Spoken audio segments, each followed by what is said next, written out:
Hello and welcome to Tokyo Inklings. My name is CY. You can find me on my website at tokyostationpens.com, on Instagram at tokyostationpens, and on Twitter at tokyostationmnh. And my name is Jacob. I'm Fudofan on Instagram and on Twitter, and have a blog at fudofan.com. And hi, I'm Alesa. I'm Inky Rocks on YouTube and Instagram. And welcome. This is episode 26. Can't believe we're at 26. Really awesome to see that number going up, although I say this every week. We got an interesting topic today, a rare pilot episode, I believe. But it's gonna be really fun. So before we go on, maybe we can do Jacob's favorite part of the episode, which is reviews. I've got some reviews today to read, and as always, thank you all so much for helping us write these reviews. It's absolutely fantastic to see the kind of feedback that we do get. Of course, we have a website as well. Just as a reminder, we have a website at tokyoinklings.com where you can comment on each individual episode, and you can find all of the show notes for our past episodes as well. Can I just add one thing about that? Because we have talked, we got questions recently from Android users about how to leave reviews, and we did some research and we couldn't find any obvious ways to do that from Spotify and the popular places. There are some very minor ones where you can leave reviews, but I'm not sure how easy it is to see those. So what we have said is that if there's no obvious way to leave reviews from your podcast player of choice, you could go to our website and leave a comment, and we would appreciate that very much. Yes, we would. And it's a great way also to interact with the community as well. I mean, you can see how some other people have thought about the episode, and we always welcome some discussion there.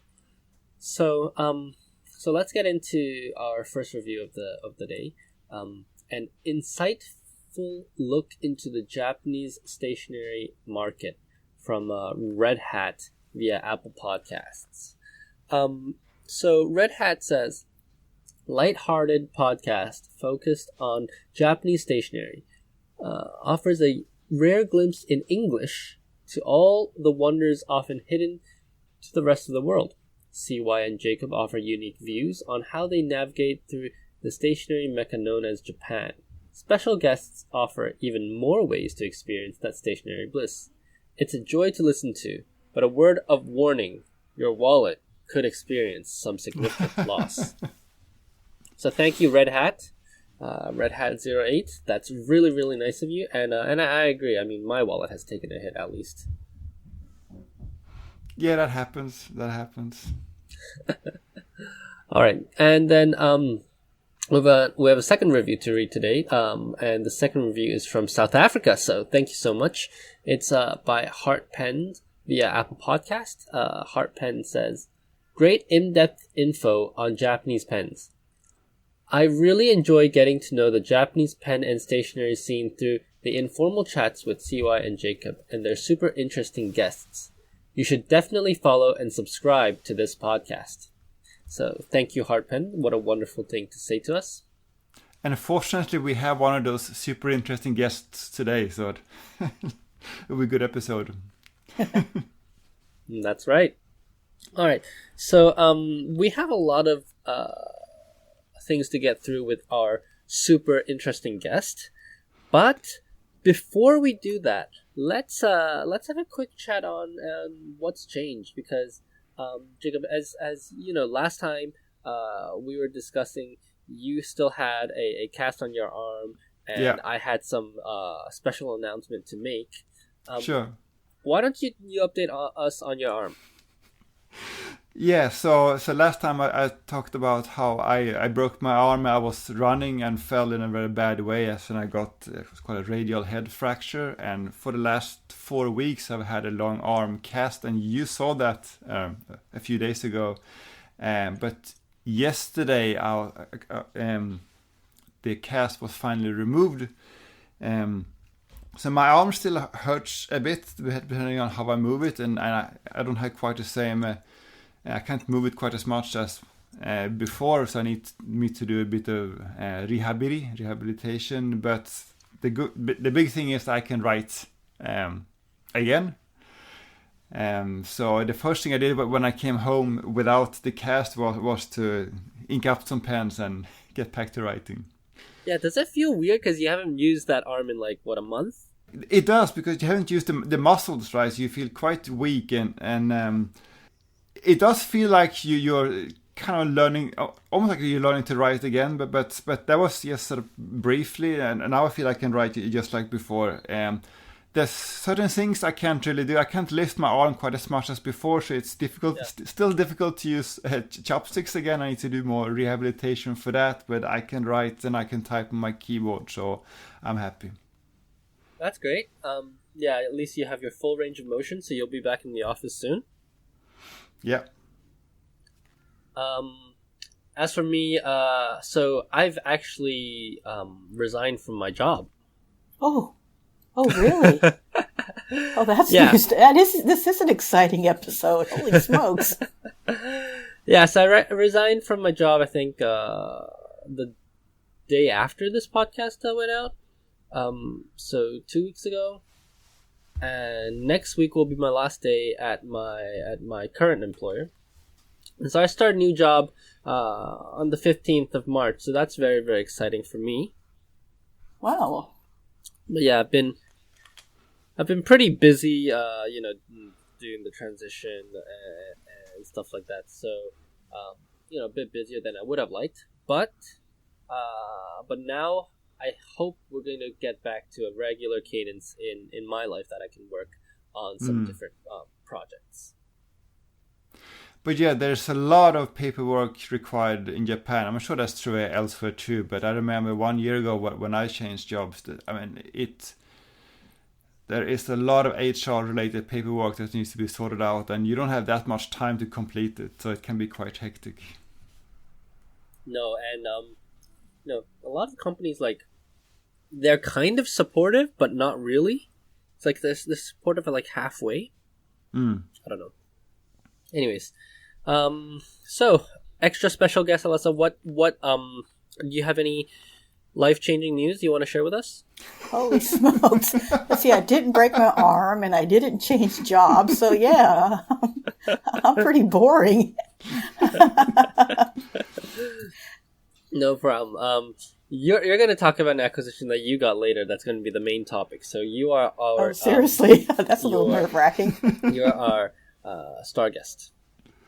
But I'm one of those exciting, super interesting guests, right? Yes, you are. Not one of those boring ones, right?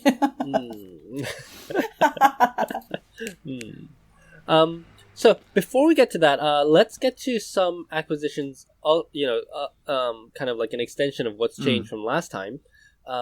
Jacob, you got a interesting looking pen from a maker that's kind of getting really popular right now, right? Yeah, so I got a pen from this small Taiwanese pen maker called Mr. Cypress. And I've seen various photos on Instagram of Mr. Cypress's pens over the last few months. I think our friend TWNFP was probably the first one that I saw in my feed. He has a lot of pens from Mr. Cypress, but then some other people too. So I got very curious about this pen maker, because as we have talked about before, there's a lot of interesting stationery coming out of Taiwan, especially fountain pens. And there are a number of small pen makers that aren't very well known. I think this Mr. Cypress has up until recently, been in that category. As you mentioned, they're getting more popular now, but it's a fairly recent thing. So I wanted to try one of their pens. So I went to their website, and as the name suggested, they seem to be focusing on wooden pens, and they have a lot of beautiful wooden pens. They also have some absolutely stunning urushi pens. But they also make pens in some unusual materials. And I found one pen made from G10. And I had to look up G10 on Wikipedia because I didn't know what it was. But it's some kind of composite material which has properties similar to micarta. So it's light, it's very tough, it's moisture resistant, and it's apparently being used to make everything from like aircraft parts to I think knife handles and stuff. But I hadn't seen any pen made from G10 before, so I thought I should get one of those. So I actually contacted them over Instagram instead of using their web store, and said I want to buy this pen. Can you ship to Japan, and can you do PayPal? And they said yes, no problem. So that's how I bought it. And they shipped it with FedEx. I got it in like 3 days, which was quite fast. Faster than I anticipated, because I got a pen back before my cast was removed. So by the time I got the pen, I couldn't write with it. Because I still had my arm in the cast. But I took photos immediately because it's a very beautiful looking pen. So I posted a photo on Instagram. And this material... So there's like black with blue, I'm not sure what to call it, sort of swirls, but it looks like a topographic map, almost. You saw the photo, Steve, did you see the photos on Instagram? Yep. So yeah, it looks different from these, acrylic swirly pens that you often see on Instagram nowadays. I'm not sure if that is a property of the material or just how they choose to do it. And it also, as our friend TWNFP said in a comment, when you touch it, when you sort of knock on it, it seems like porcelain almost. And I would say the fit and finish is very impressive. It reminds me a bit of Eboya, although the material is obviously different, but the threads are like silky smooth and it's very highly polished. So it seems to be a very well-made pen. So, I've been seeing these micarta pens, on Instagram where they kind of look similar to the G10 pen that you have. And as far as I understand, micarta is like stacked linen that's like been bonded together with like epoxy or some other kind of like UV resin or something like that. And I think Sailor did a series of micarta pens in all of their pen sizes actually, except for the slim size. And those are like really stacked micarta, right? So it's like Arco, like stacked Arco in a way. Yeah. And personally, I really like the way that looks. I believe Twisby also did one that's like that. Yes. For me, I think that's a really classy look. And then you have these more wild pattern micartas where maybe they folded it before they stacked it, or done something different in the process of stacking. And that's what yours looks like, right? So yours looks like kind of like the modern micarta pens. A little bit, yes, but I associate micarta with kind of a textured. I'm not sure if it feels textured to the touch, but it looks like it would be textured. But this pen is absolutely like smooth and highly polished. So that's the difference. So I went to Maruzen the other day, and I asked them to show me their exclusive micarta in the 1911. So the Time Traveler. Yes, Time Traveler. And it was actually surprisingly smooth as well. I expected to feel that kind of like fibrous texture, but it was surprisingly smooth. I'm not sure if it's easier or more difficult to make pens with these materials compared to resin. I remember Mr. Cypress mentioned that these materials, or this G10, is a bit more expensive, so the production cost is higher. But yeah, it's a very unusual material. It feels a little bit cold. As opposed to warm, eh? Yeah, exactly. But yeah, I like how it looks. By the way, this pen came with a Bock nib. So they asked me, do you want a Jovo nib or do you want a Bock nib with this? Because apparently they have both sections. So I said I wanted a Bock nib. Mainly because I haven't tried a Bock steel nib in quite a while. I can't remember how they write, so I wanted to try that. And I ended up with a Bock nib, and it was kind of meh. So and it now has a platinum 3776 medium nib on it, and it's wonderful. You should try putting a Moonman nib in it, like one with the Moonman housings. So just swap straight with a T1. Does that work? I will try this later and report back. But I think they look slightly different, the housings. I think one of them is longer than the other, if I remember correctly. But who knows? Maybe they're still compatible somehow. Yeah, let's see and report back on that. Yeah. And so, did you get anything else? No, that's what I can remember at least. All right. As for me, I've gotten a few things. I got this 14K zoom nib, not from you though. I got it off of Mercari for kind of a premium. No, this was Yahoo Auction Shop, because I remember I sent you the link because I got fed up with you asking me to to buy my nibs. I said, go buy your own nib. Here's the link. Yeah, Yahoo Auctions. You're right. You're still gonna sell yours to me, right? We'll see. So, one of the interesting things when I received this nib is that yes, indeed, it is very different from the modern zoom nibs. But not only is it different from modern zoom nib, it's also different from your zoom nib. Right. This nib looks like a coarse nib from Platinum or Pilot, and in fact, it's even more flat-footed than yours. So there must have been some variance. My date stamp on this is says 908, so I don't know which year ending with 9 that would be. Maybe like 89, but who knows? Yeah, that's the problem, right? It can be plus minus a few decades. Yeah, exactly. So there's that. I have that here. But speaking of zoom nibs, I've also been stacking some Platinum coarse nibs. So after our debacle last, was it last time or 2 times ago?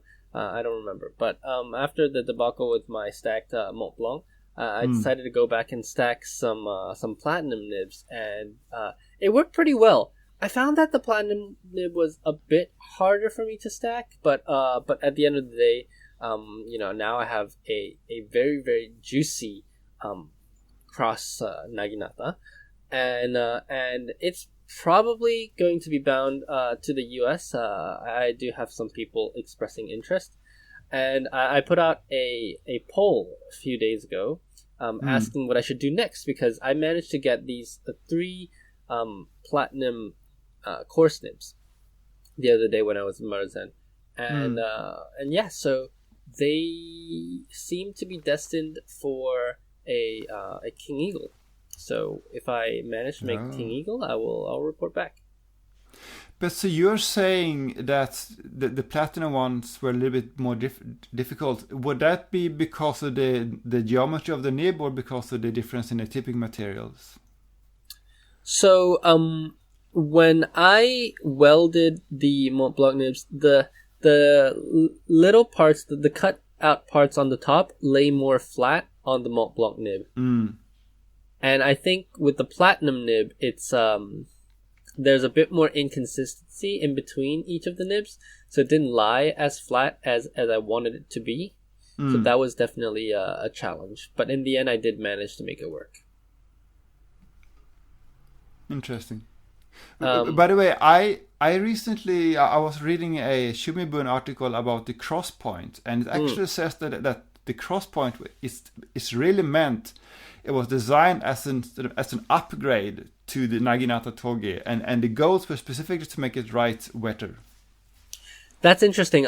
I've read before on Ross Stutler's blog that he gave an interview to or he was talking to somebody from the West, and he was saying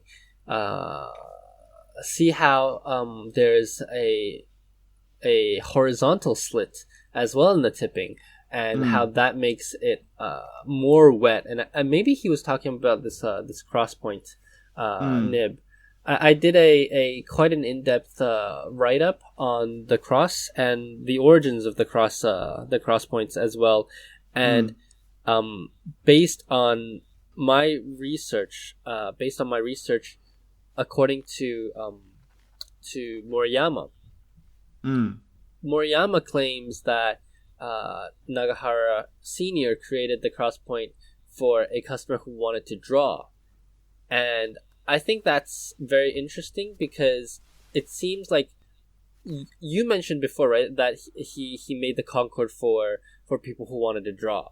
So either there were like hundreds and hundreds of artists that were super rich and were able to buy these expensive at the time fountain pens, or somebody heard that, hey, Nagahara made specialty nibs for people who wanted to draw. And all of a sudden this story kind of spread like a virus, and now every specialty nib was because he wanted to draw. Wow. And next we're going to hear that the naginata was invented because it was for drawing. But I think it's definitely too fat to like write normally with. So probably people who want really, really fat nibs would be attracted to this. But yeah. But the cross point is sharper and more naginata-like than the cross music, right? Because the cross music has slightly more like rounder, fatter tipping, right? It was, but we've talked before also about the different generations of naginata and how the latest generation is the one with the more plain old school engraving. And if you see a cross point from the olden times, it will look a lot like a naginata. But if you go into a store now, you have a cross point and a cross music. I've done this before, right? And you ask the staff, tell me which one is the cross point. It's very difficult for them because they are almost identical. They write almost identically. And I asked the staff why that is. And all of the retailers that I go to say, yeah, it's because the people who are making it have changed. So it's no longer really the same. I think in terms of consistency, probably that they think a more architect-like grind is easier. But right, makes sense. Let's say, have you ever written with these stack nibs? Only at the counter. I don't own any. But didn't you get a stacked nib from Ralph? Yeah, that's it was not specifically to Sailor or anything, but yeah, I have one of his, and I like it. But his is also made so that you can flip it back and forth. I don't know, can you do that with the cross point or whatever? You can if you grind it. Well, his was made so that you've got the big juicy side on one side, and then I have I think it's a stub extra fine on the other side. What's your favorite part about the stack nib? I just laying down lots of ink. Yeah, it's juicy, isn't it? Yeah. And did you get one from Pen Sloth? No, I just I kind of save up my little budget to spend on pens, and I spent it on a pen instead of his nib. But yeah, I'm waiting to get a sapphire embedded in a nib, so I'll let you know as soon as I get it. Yeah. Another pen that I got while we weren't recording was this Sailor Jubilee. I believe Jubilee is a celebration of 60? 65? I have no idea. Anyways, Sailor Jubilee was released for I believe their 65th either 50th or 65th anniversary, and it's quite a nifty pen. I got one with a gold cap and black body, and it looks like a Newton Prospector. So hopefully I'll be restoring that up, and maybe it'll go for sale. But it's a cute little pen. Not much to talk about it yet, but it does have a rare integrated nib from Sailor, and it doesn't have any nib size. So yeah, I'll have to fix this up. But yeah, that's one of the projects that I'm looking forward to now that I have a week in between my current job and my new job. Sounds good. And finally, we get into the main topic, which is, of course, the new product from Pilot. Now, Jacob, you found this product. So, what's the story behind your discovery? So I got this flyer from Maruzen.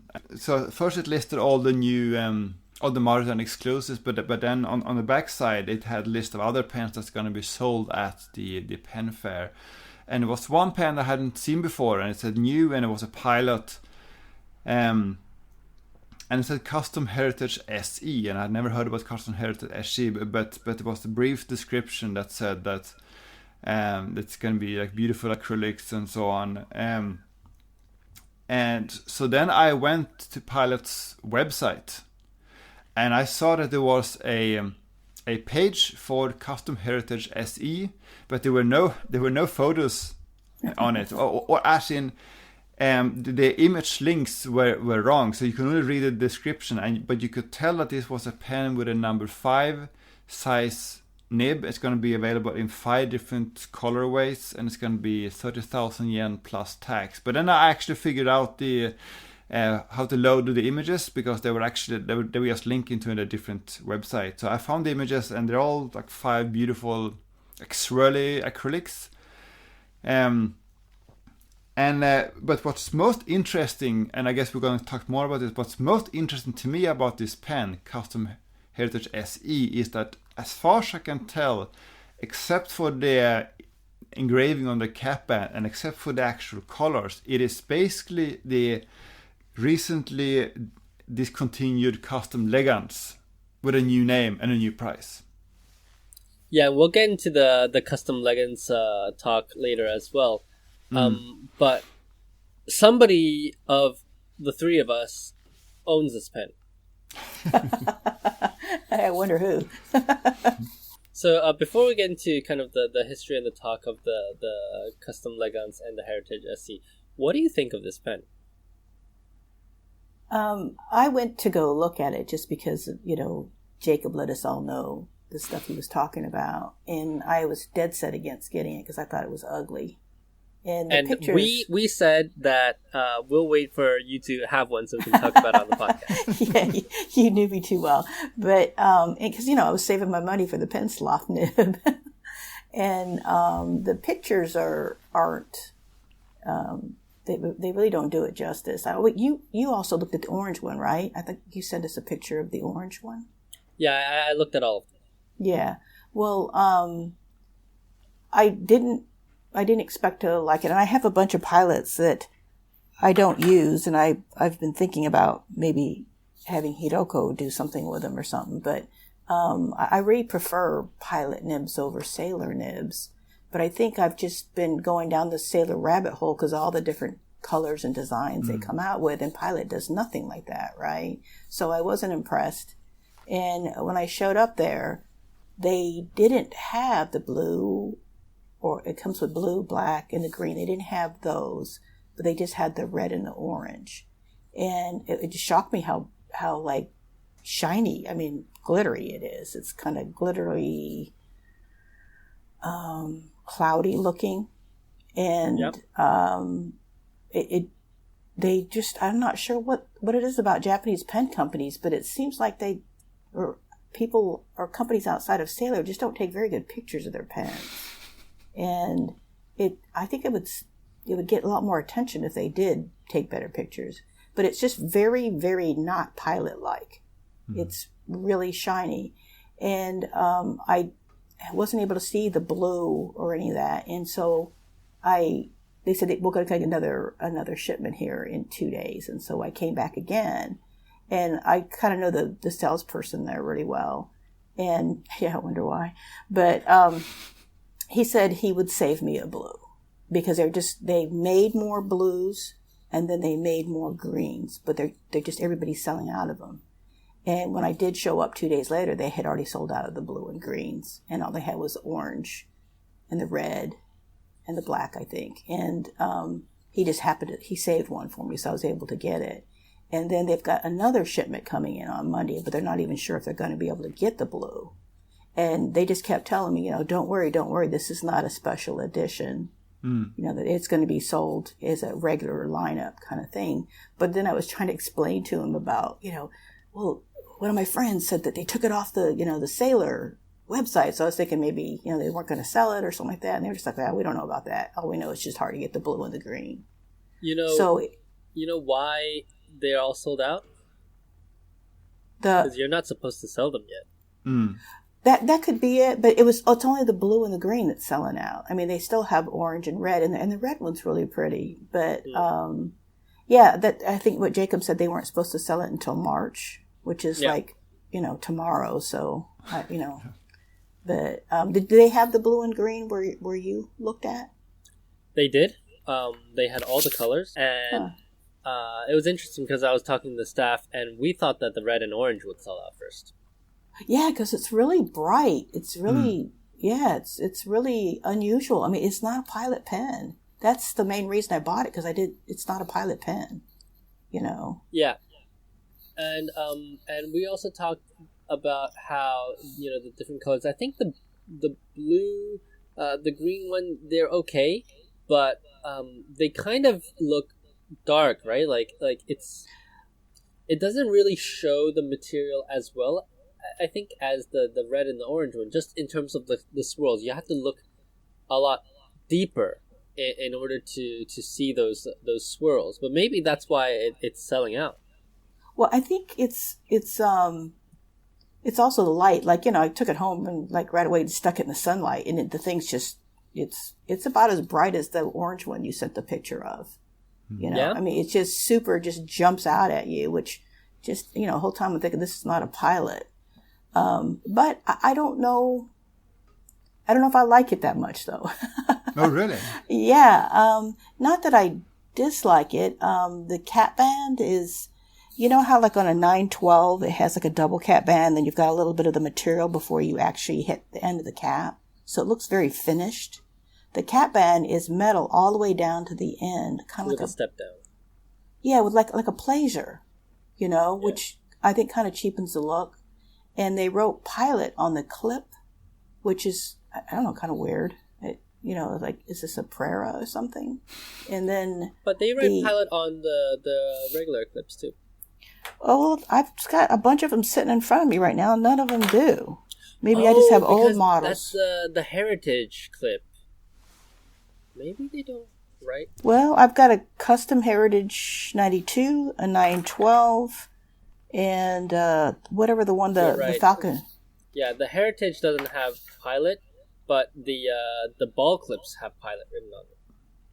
Well, I just didn't think it just doesn't look that good. That's just kind of unusual for a higher end pen to have the company just kind of stamped on the clip. But I think the custom Heritage SE clip is slightly different from the normal custom Heritage clip, because it's a bit more sword-like, right? Yes, it is. It kind of gets thinner in the middle, and it's a little more pointy on the end. Right. And then, the top and the bottom it's still different, which kind of cracks me up. It's a different size than my other Pilots, but it's still that kind of, chopped off conical shape that kind of tapers on the end. And it's just very Pilot looking, And it writes just like the custom 92, number 5 rhodium nib. So, but I still, the main reason I got it because it's such an anomaly. I mean, I don't know if Pilot's trying something new, or somebody lost their head for a little while and decided to make a pen that wasn't black. I mean, I don't know, but that's the main reason I got it. And it is a beautiful material. It's resin. And it's a beautiful material. It really is. And I was really tempted with the red and the orange. But in the end, blue always wins out. So I'll say this first. I don't like this pen. I don't like the way it looks. for very similar reasons that you said, Alesa. But I don't like the way this material looks either. I think it's kind of cheap, and I'm saying this because they're charging $300 for this pen. If this pen was the same price as the Heritage 91, from which it's based off of, then I would say, this is a great pen. I really enjoy this. But at $300, this is not. This doesn't tickle my fancy. And I'll get into it in a bit. But we mentioned the custom Legans, now the custom Heritage SE. Apparently, SE is supposed to stand for seul in French, which means usually means alone or unique. Yeah. I spoke to the ladies at Shosaikan, and what I learned was that the old Legans. So there are actually a few generations of Legans. I would say there's maybe 2 main generations of Legans in Japan. The first generation of Legans is what they call the old Legans, which looks a lot like celluloid. I believe it might even have been celluloid. Yeah. And these are like the really patchy, marbly looks that you would normally associate with vintage US or vintage European celluloid pens. They had them in different colors. They had them in brown, they had them in blue, they had them in red, and they had them in this color that they called medley, which as you can expect from the name, is a combination of the blue and the red. These pens were absolutely beautiful. I linked I think both of them. Oh no, I didn't link them onto the show notes, but I sent you the link, Jacob, of the old Legans and the new Legans, kind of side by side.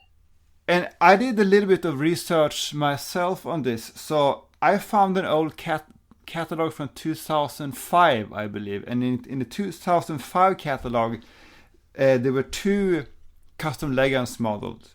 There was a flat top one with a number 10 size nib, 18K nib, and that one was 30,000 yen. And then there was a rounded top, a balance style pen, which is basically a custom 74 with a beautiful celluloid acrylics, and a number 5 size 14K nib, and that one was 18,000 yen. So I don't know when these models were introduced, but at least they were available as of 2005. Yep. And I've just sent this link out to the group. So the one that I just sent, I believe, is the old Legans. Yeah, so this is the one that was 18,000 yen when it was introduced. This is one with number 5 size nib. Yeah, so the 18,000, that's the brown one, and it's a custom 74 with a beautiful body, but it's significantly different from the current material. And 18,000, that means it's just a little more than half the price of what they're charging for this new one. The second one is the second link I sent then is the new Legans, right? The vest type Legans. I believe that they even did the vest type with the old one before, but let's put that aside for now. But just one thing about the history, so I couldn't find exactly when the new one was introduced, but if you look at archive.org, the page for the new one, they started crawling it in 2013, so maybe around that time is when this new type was introduced. Yeah, and these pens were also introduced in the US under the Namiki brand. So I have a link of the new type, so the new Legans, under a Namiki branded pen called the Namiki Impressions. So Namiki Impressions is the custom leggings, but I believe they also had the old type, also branded Namiki Impressions before as well. Yeah. But the history on this pen is actually a bit murky. There's not a lot of documentation, even in Japanese. I've tried to search in Japanese, with Pilot Elegance, but it's still very elusive, I would say, to find any information on this pen. What I can say though is that the material between old leggings and new leggings was totally different, and yet the new one is, I mean, the new one also has a number 5 size nib, and it's more expensive than the smaller one, the smaller balance style. I think the new one costed about 20,000-ish. Exactly. Yeah. And it was available until around 2018, as far as I can tell. That's when it was discontinued. And some stores still stock them. Yeah, they haven't sold out everywhere. I think Yodobashi has a few. Yeah, I from talking to the ladies at Shosaikan, the old leggings, so the really marbly celluloid like leggings, the material was created by some random bloke apparently, and this bloke had passed away, so they can't make this material anymore. So that's why they moved to the new leggings. And she told me that there was an issue with the old leggings. The material obviously was absolutely fantastic and beautiful, but it broke a lot. So when they were manufacturing the pen, the material would often break, and there was a very, very high discard rate for using the old leggings, which is probably why they discontinued the pen, to be honest. And then after this person died, they weren't able to make any more of the old material, so they moved on to the new material, which is the new leggings. The Heritage SE is a direct callback to the new leggings, and the Heritage SE is even less has even less depth than the new leggings, in my opinion, because there's a lot of swirls, but it looks like a how do I say this nicely? It looks like a beginner's acrylic blank from the US. I totally disagree. I totally disagree with you on that. You're really bad-mouthing this pen, and I think it really doesn't deserve that. I mean, looking at the other pictures of your other pens, they're pretty ugly. I mean, the acrylic in them is, you can get stuff from people turning pens in the States or in Europe that are much more beautiful than the acrylics there.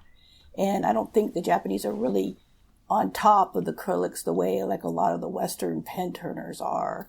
And this is very different. You've got to admit that even the little picture that you sent on Instagram was, I mean, there's just no pen like that in the lineup for Pilot at all. It is a very non-Pilot pen.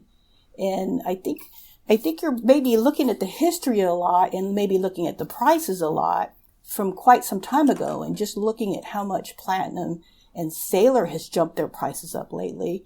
That is kind of in keeping with that too. So I think you're bad-mouthing this pen more than it really deserves. The material really is beautiful, and that may just be taste, our differences in taste. Yeah. But, I mean, it's, as much as you're talking about how ugly it is, it's a gorgeous pen. It's just not maybe exactly what someone would want to spend that kind of money on if they can get a cheaper, like a Heritage 92 or something that has the same nib. So that would definitely, but then you would end up with a black pen, in which case I've got to pay extra money to take it to Hiroko and have her fix it up. So yeah, I think you have a point. I think definitely taste is a huge part of it, and So can I just add one thing about the name, so to tie it into this discussion? You talked about the name before, that it means unique. And if you look at the website, they talk about how no two pens are exactly the same because it's turned acrylic. And I think that's where the name comes from. Well, it's a resin pen. It's not an acrylic pen. And a lot of these older ones are, yeah. And, because the website does say that no two pens are going to look exactly the same. Yeah, correct. That is true. But it's just swirled resin, at least that's how it was explained to me. So, and Japanese acrylics just tend to be rather tame. And, they just don't have the cutting edge, all the pen turners that they have in the West. So I think that already puts it in a different ballpark. It's not just your regular acrylic, Japanese acrylic. And it is very, very different. And, I don't know about Shosaikan. I don't go there because it's really expensive. But Okamotoya is kind of your normal, where a lot of the Inkanuma ladies go and a lot of kind of office workers go there and just they can't keep it on the shelf. And I'm not saying that's necessarily an indication of how good it is or anything, but it definitely has caught people's attention. And that's so very unpilot-like. And this is not a limited edition either. There's no reason to get the pen right away. They're supposedly going to leave it in their lineup. So I'm curious to see, you think it's going to go to the States too? I don't know if that's going to, because, there might be a little bit more of a higher bar there because there are so many beautiful pen turners, that people that put out beautiful acrylics and stuff.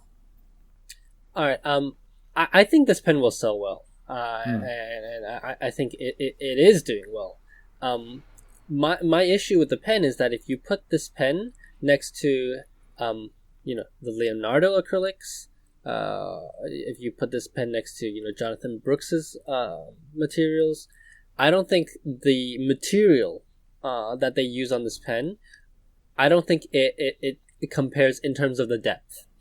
I agree. I will agree. But I will agree those two pens are they're stainless steel nibs. They're not gold nibs. But you can get gold nibs on them.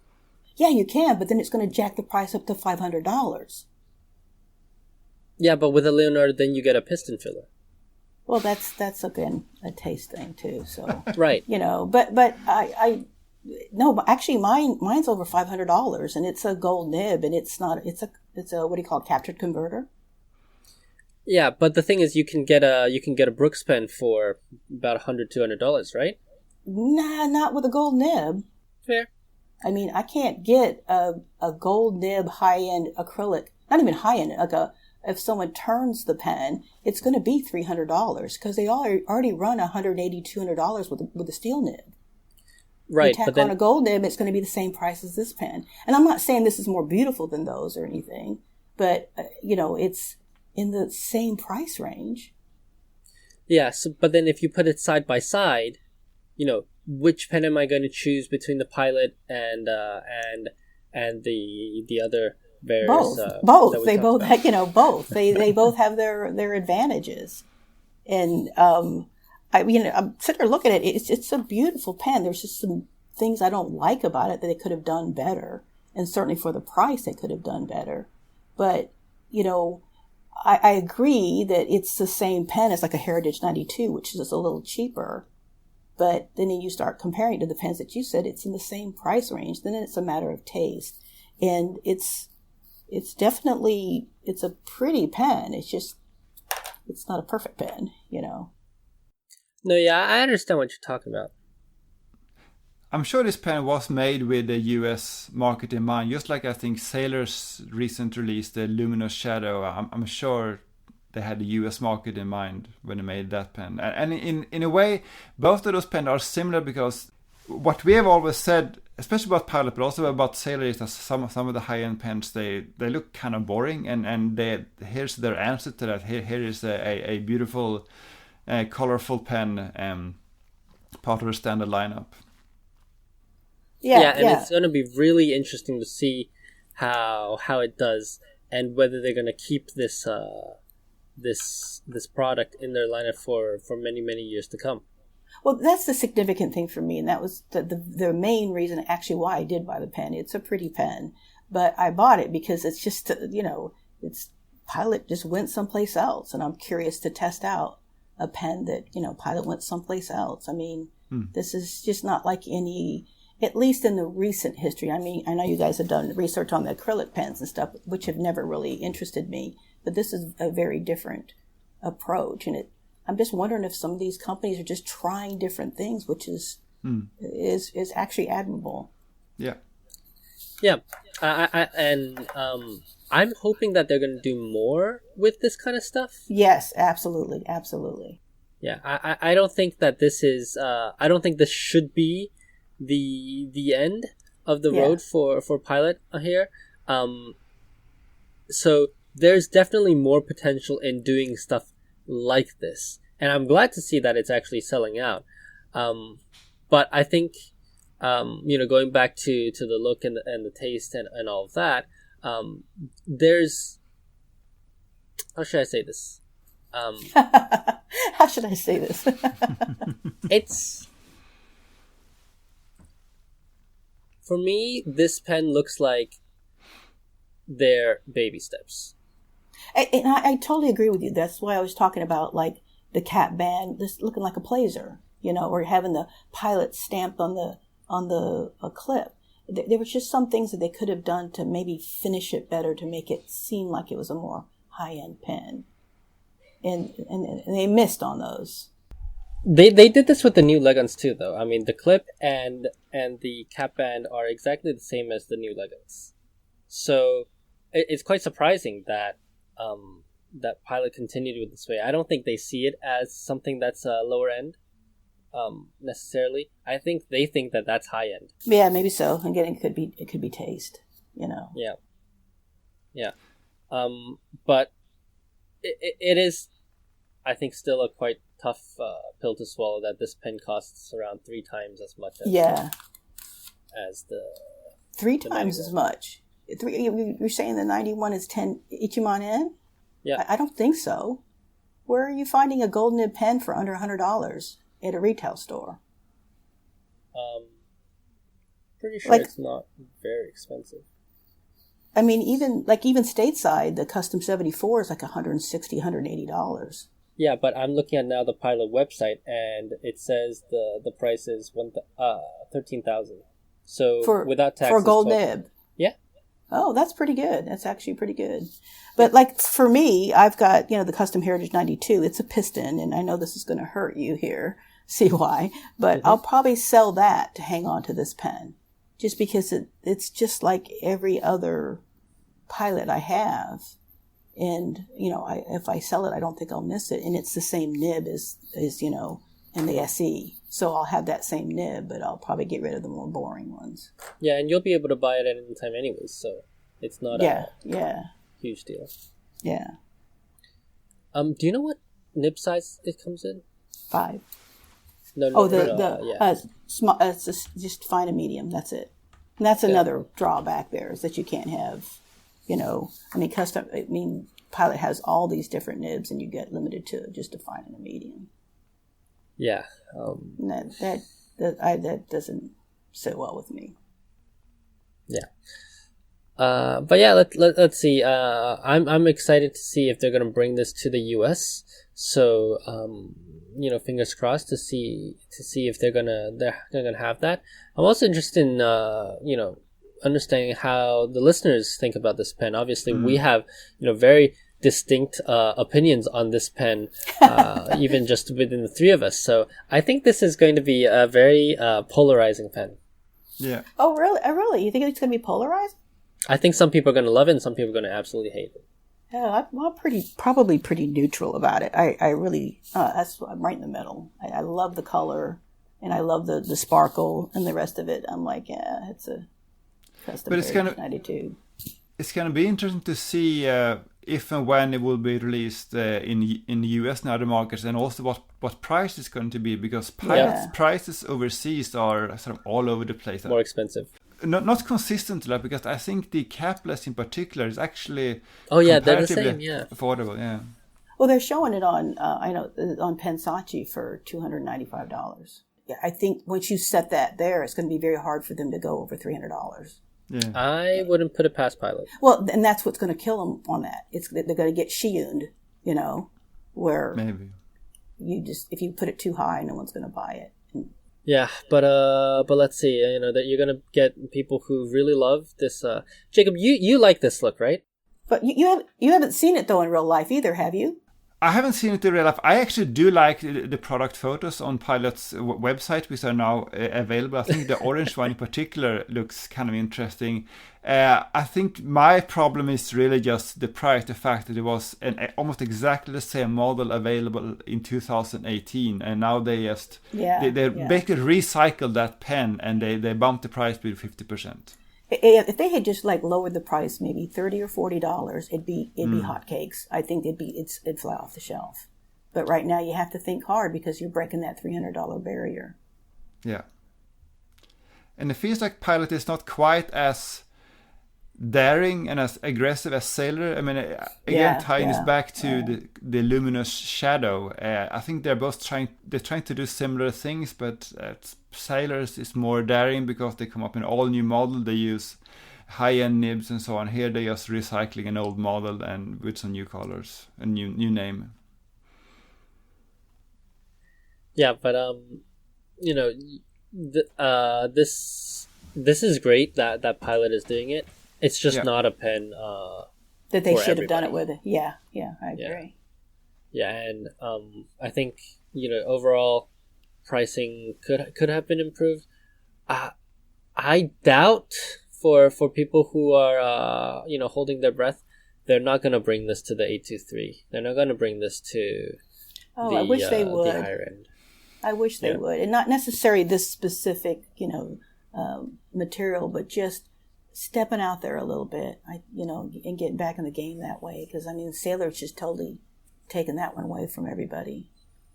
Well, if this model sells like hotcakes, right? I'm sure that might convince Pilot to try some more colorful models. They might do a size 10 because because they've done leggings in size 10 before. Yeah, that would be cool. But they won't do it with the 823. Right. They won't do it with a size 15. So, let's see. I hope one day to see some interesting 823s, but we'll see. Yeah, you'll get it in black again. All right. So we actually do have other news, other than the Spain topic of the Pilot Custom Heritage SE. We have this interesting post from Stilo Art. I don't know how they prefer to say their name, but this pen. Have you seen this pen? I remember they had some kind of capless model at tips, right? But that was actually there was just a wooden finish on the normal model. I don't think they had this one. Yeah, this is a funky pen because it's a pen where it's basically just the Pilot capless, but it has a cap. So it's this slim wooden pen. They call it the Haruna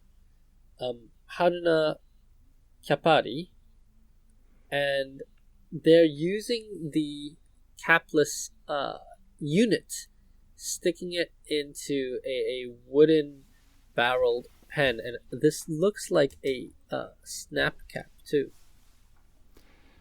The section looks quite uncomfortable. Yeah, I know. Not sure I would call that a section. But I love this pen because this is whimsical to me. I love that they're doing this. You gonna buy one? It's whimsical to look on Instagram. Huh? Exactly. Oh, this is funny. Yeah, this is definitely a case of here's a product nobody ordered. But it's interesting that they have two different types. Right? They have a longer type and a shorter type. Yeah. Is that just a matter of how far you push the capless? That's what I was wondering. It just looks like one got seated and one didn't. Yeah. And it's funny, their description says, the capless is called the vanishing point in the US, and in their description they say, well, how do you like a visible point? That's true. I wonder if this is something he's just pulling everybody's leg on it. Yeah, I think so. And then in other pen news, we also have the Bungabox Dandelion. So this is the new Bungabox exclusive. This, I believe, is a Pro Gear Slim based on the 14K nib. I actually like this pen. I think this pen is kind of cute. Yeah, it's gonna sell like hotcakes. It hits all the markers. It has a slight amount of shimmer. It's color blocking. It has a little bit of wrought in on the tip. I mean, it's gonna sell. Yeah, I think this is definitely going to be a hot seller. They start selling this on the 2nd, so on Tuesday. I'll be in the office on that day, so maybe I should check it out. But this is interesting. I like it. But again, it's like a rehash of all the other Sailor pens, right? With different colors. But those just sell, don't Yeah. they? I mean, it's like they're just copying the formula, which may seem boring, but people still like it. And I've run out of money, so. But there's that collectability of the same model in different finishes. Yeah, and when you line that's them up, true. that looks cool. That's true. Yeah. So that's the Dandelion, and then before we get on to this news from Jacob, I want to direct everybody to Travelers. So have you seen Travelers feed lately? Yeah, that was pretty interesting. Yeah. So they're coming. And so I'm gonna just read out the description on their Instagram.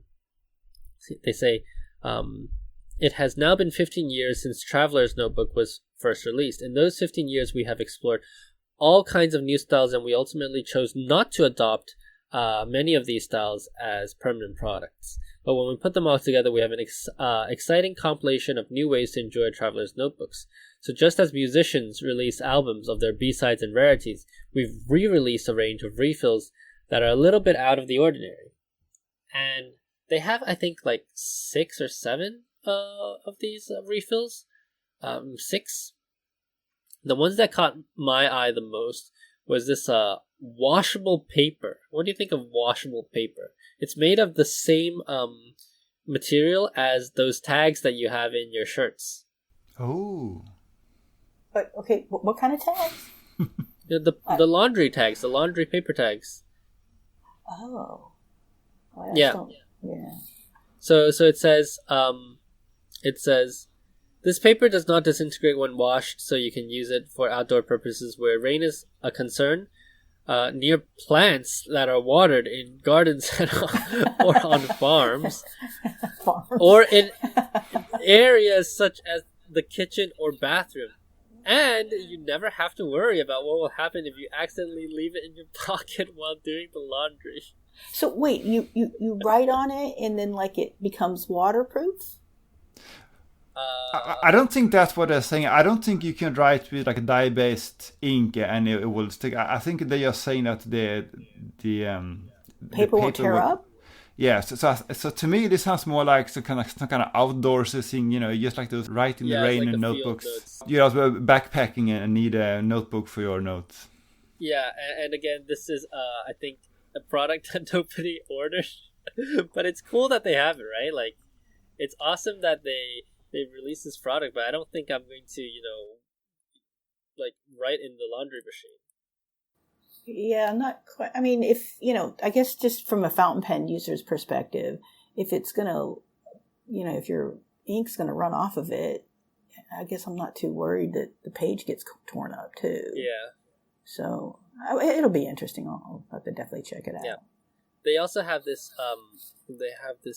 sticker release paper, which is hilarious. So, this refill is made from the smooth backing paper that is left after removing a sticker. Put stickers or masking tape on this paper so you can remove it easily at any time. If you've got a big collection of stickers, this is a great way to keep your favorites on hand. And if you get stickers while traveling, this is a place to store them. So I use a pouch to store stickers, but they're telling you to peel off the sticker and stick it in this book so you can peel it off again. This might be something for Koei. Yeah. Yeah, definitely. Yeah. So they have the accordion paper. This one is interesting. Super lightweight paper.